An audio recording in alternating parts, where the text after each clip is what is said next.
Friends, आज का हमारा चैप्टर एक ऐसे ग्रेट पर्सनालिटी के बारे में है जिन्हें मिसाइल मैन ऑफ इंडिया भी बोला जाता है और वो हमारे 11th प्रेसिडेंट भी रहे in 2002। So friends, I am talking about the one and only APJ Abdul Kalam. तो जी हाँ दोस्तों, इस चैप्टर में हम लोग APJ अब्दुल कलाम के बारे में पढ़ने वाले हैं और इस चैप्टर को APJ अब्दुल कलाम के ऑटोबायोग्राफी विंग्स ऑफ फायर से लिया गया है, जिसमें वो अपने बचपन के बारे में बताते हैं। तो चलो बिना बकवास किए इस चैप्टर को शुरू करते हैं। नहीं। APJ अब्दुल कलाम हमें बताते हैं कि उनका जन्म एक छोटे से टाउन रामेश्वरम के एक तमिल मिडिल क्लास फैमिली में हुआ था। उनके फादर जैनुलुब्दीन ना तो ज़्यादा रिच थे और ना ही उनके पास ज़्यादा एडुकेशन था। इसके बावजूद भी उनके अंदर लोगों के प्रति श्रद्धा की भावना थी और वो दानी व्यक्ति थे। वो कहते हैं कि उनकी मदर असी अम्मा और उनके फादर जैनुलुब्दीन रोज लोगों को खाना खिलाया करते थे जो बाहर से टेम्पल पर विजिट करने आते थे। फिर वो कहते हैं कि मैं आपको एग्जैक्ट नंबर तो नहीं बता सकता कि हर रोज हमारे घर कितने लोग खाते थे, बट मैं आपको इतना बता सकता हूँ कि हमारे फैमिली में जितने मेंबर्स हैं उन सबको मिला दिया जाए तो उससे कुछ ज़्यादा आउटसाइडर्स हर रोज हमारे घर खाना खाते थे। फिर वो हमें बताते हैं कि मैं भी दूसरे बच्चों की तरह ही था, एक छोटा सा लड़का जिसकी खुद की यूनिक आइडेंटिटी ना हो, हल्का सा काला चेहरा। और वो बताते हैं कि ना तो मेरे पेरेंट्स हैंडसम थे और ना ही मेरे पास लग्जरियस हाउस था। और वो बताते हैं कि मेरा घर 19th सेंचुरी में बनाया गया एक पक्का हाउस था जिसे लाइमस्टोन और ब्रिक्स की मदद से बनाया गया था, मॉस्क्यू स्ट्रीट में, जो कि रामेश्वरम में है। फिर वो कहते हैं मेरे फादर जैनुलुब्दीन वो हमें बहुत ज़्यादा ही कंफर्ट और लग्जरीज तो नहीं प्रोवाइड किए, बट हाँ उन्होंने हमें सारे बेसिक नेसेसिटीज़ प्रोवाइड करा, जैसे कि हमें कभी भी फूड, मेडिसिन या क्लोथ्स में कभी कमी नहीं हुई। इनफैक्ट मैं बोल सकता हूँ कि मेरा चाइल्डहुड जो है वो बहुत ज़्यादा ही सिक्योर रहा, दोनों ही तरह से, मटेरियली भी और इमोशनली भी। फिर वो हमें बताते हैं कि सेकेंड वर्ल्ड वॉर जो है वो शुरू हो गया था 1939 में, जब वो 8 साल के थे। ये जो टर्मरिन का डिमांड था मार्केट में वो बहुत ज़्यादा ही बढ़ गया था, जिसकी वजह से वो दिन भर बहुत ज़्यादा ही मेहनत करते थे। वो अपने टाउन में घूम घूम कर टर्मरिन सीड्स को इकट्ठा किया करते थे और फिर उसे मॉस्क्यू स्ट्रीट के एक शॉप में ले जाकर बेच दिया करते थे। और वो बताते हैं कि उन्हें एक दिन के कलेक्शन से एक आना मिलता था, जो कि 6 पैसे होता है। फिर वो हमें बताते हैं कि हमारा जो एरिया था वो वॉर से आइसोलेटेड था, वॉर से अनअफेक्टेड था, बट जब इंडियन आर्मी ने अलाइड फोर्सेस को ज्वाइन कर लिया, यानी कि यूनाइटेड स्टेट्स ऑफ अमेरिका और रशियन आर्मी को ज्वाइन कर लिया, तब हमारे स्टेट पर इमरजेंसी डिक्लेयर हो गया, जिसकी वजह से जो ट्रेन रामेश्वरम में रुका करती थी वो अब रामेश्वरम में रुकना बंद हो गई एंड जो न्यूज़पेपर का बंडल्स था वो चलती ट्रेन से बाहर फेंक दिया जाता था। तो इससे जो मेरा कज़न था शमसुद्दीन, जो न्यूज़पेपर डिस्ट्रीब्यूट किया करता था रामेश्वरम में, उसके लिए एक प्रॉब्लम हो गई। उसे एक बंदे की ज़रूरत थी जो इन सारे न्यूज़पेपर को कैच करके उन्हें डिस्ट्रीब्यूट कर सके। और वो बताते हैं कि मैं इस कैरेक्टर में बिल्कुल फिट बैठता था, इसलिए उसने मुझे ये काम दे दिया। और वो कहते हैं कि जब 50 साल बाद मैं इस ऑटोबायोग्राफी को लिख रहा हूँ तो मुझे आज भी अपने ऊपर गर्व महसूस होता है कि मैं उस टाइम पर कुछ अर्न किया करता था। फिर वो बताते हैं कि कोई भी बच्चा जो है वो इनहेरिटेड कैरेक्टरिस्टिक्स के साथ जन्म नहीं लेता, वो चीज़ें अपने आसपास के एनवायरनमेंट से सीखता है, वो अपने सोशियो इकोनॉमिक और इमोशनल एनवायरनमेंट से चीज़ें सीखता है। फिर वो कहते हैं कि मुझे 2 फिगर ऑफ अथॉरिटी ने बहुत अच्छे से ट्रेन किया। मुझे ऑनेस्टी यानी कि ईमानदारी और सेल्फ डिसिप्लिन अपने फादर और मदर से मिला और लोगों के प्रति गुडनेस और काइंडनेस अपने 3 भाई बहनों से मिला। और फिर वो कहते हैं कि मेरे 3 सबसे अच्छे क्लोज फ्रेंड्स थे जिनमें से पहला रामानंद शास्त्री, दूसरा अरविंदन और तीसरा शिव प्रकाशन था।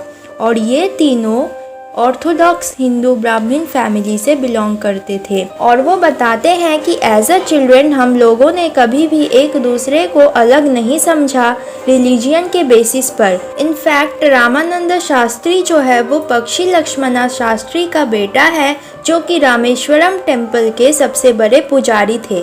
बाद में आगे चलकर वो भी अपने पिता की तरह ही रामेश्वरम टेम्पल का पुजारी बन जाता है। और अरविंदन जो है वो बिजनेस करने लगता है, जिसमें वो जो विजिटर्स आते थे रामेश्वरम में उनके लिए ट्रांसपोर्ट अरेंज करने का काम करता था। और शिवा प्रकाशन जो है वो एक कॉन्ट्रैक्टर का काम करता है सदर्न रेलवेज में। फिर वो बताते हैं कि श्री सीताराम कल्याणम सेरेमनी के लिए हमारे फैमिली के जो मेंबर्स हैं वो बोट्स अरेंज कर दिया करते थे, ताकि मूर्तियों को टेम्पल से मैरिज साइट तक ले जाया जा सके। और जो मैरिज साइट था वो पॉन्ड के मिडिल में था, जिसे रामा तीर्था बोला जाता था, जो कि उनके घर के पास ही में था। फिर वो बताते हैं कि रामायणा की जो स्टोरीज है वो हमारी बेड टाइम स्टोरीज हुआ करती थी, जिन्हें मेरी मदर और ग्रैंड मदर हमारे घर के बच्चों को सुनाया करती थी। फिर वो बताते हैं कि जब वो 5th क्लास में थे तब रामेश्वरम के एलिमेंट्री स्कूल में एक नया टीचर उनके क्लास में आया। एपीजे अब्दुल कलाम एक वाइट कलर का कैप पहनकर रामानंद शास्त्री के साथ बैठा करते थे। चूँकि वो ब्राह्मण था तो वो एक सैक्रेड थ्रेड पहना करता था, यानी कि ब्राह्मण लोग जो थ्रेड पहनते हैं ना, वही वो पहनकर बैठा करता था। तो न्यू टीचर जो था उसके पेट में ये बात पची नहीं, उसको टॉलरेट नहीं हुआ कि एक हिंदू प्रीस्ट का लड़का एक मुस्लिम बॉय के साथ बैठ रहा है। तो वो क्या करता है कि वो एपीजे अब्दुल कलाम को पीछे बेंच में जाकर बैठने को कहता है। तो ये देखकर दोनों, यानी कि रामानंद शास्त्री और एपीजे अब्दुल कलाम दोनों को बुरा लगता है।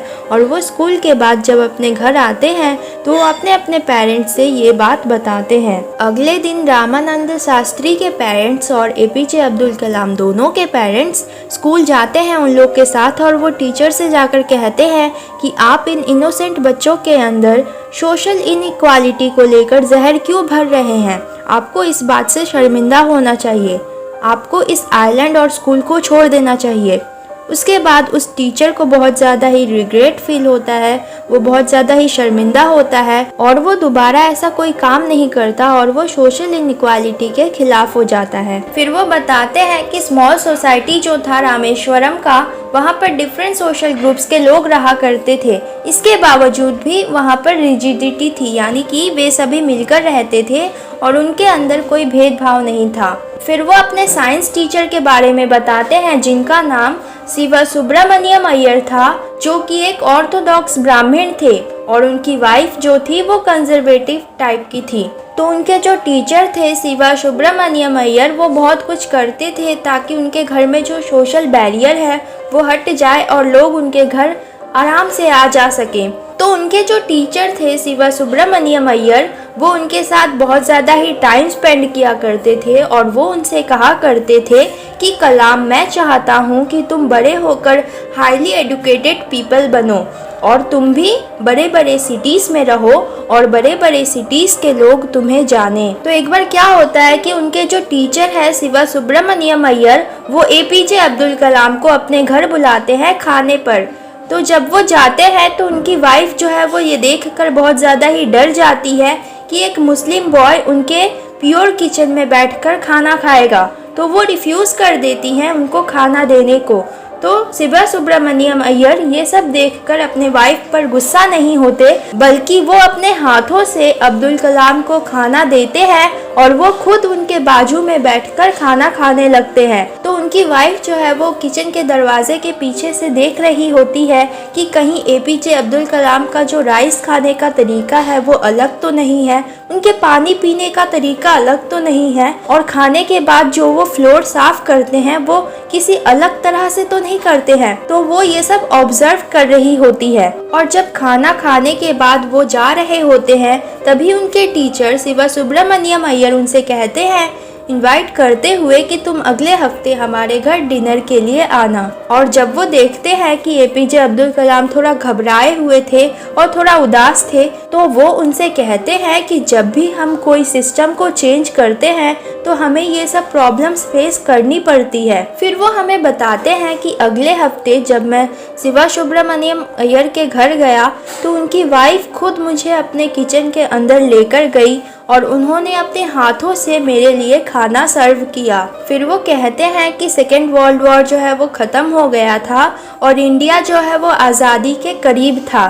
तभी महात्मा गांधी ने डिक्लेयर कर दिया कि अब इंडियंस को अपना इंडिया खुद से बनाना होगा। फिर एपीजे अब्दुल कलाम जो है वो अपने टीचर के सपने को पूरा करने के लिए, यानी कि उनके टीचर जो थे वो चाहते थे कि वो उन्हें बड़ा आदमी बनते देखें, तो वो अपने टीचर के सपने को पूरा करने के लिए और अपना करियर अचीव करने के लिए अपने फादर के पास जाते हैं और उनसे परमिशन मांगते हैं ताकि वो अपने डिस्ट्रिक्ट के हेडक्वार्टर रामानंतपुरम में जाकर पढ़ाई कर सके। फिर उनके जो फादर होते हैं वो उनसे कहते हैं कि अब्दुल, मैं जानता हूँ कि तुम्हें ग्रो होने के लिए बाहर जाना ही होगा।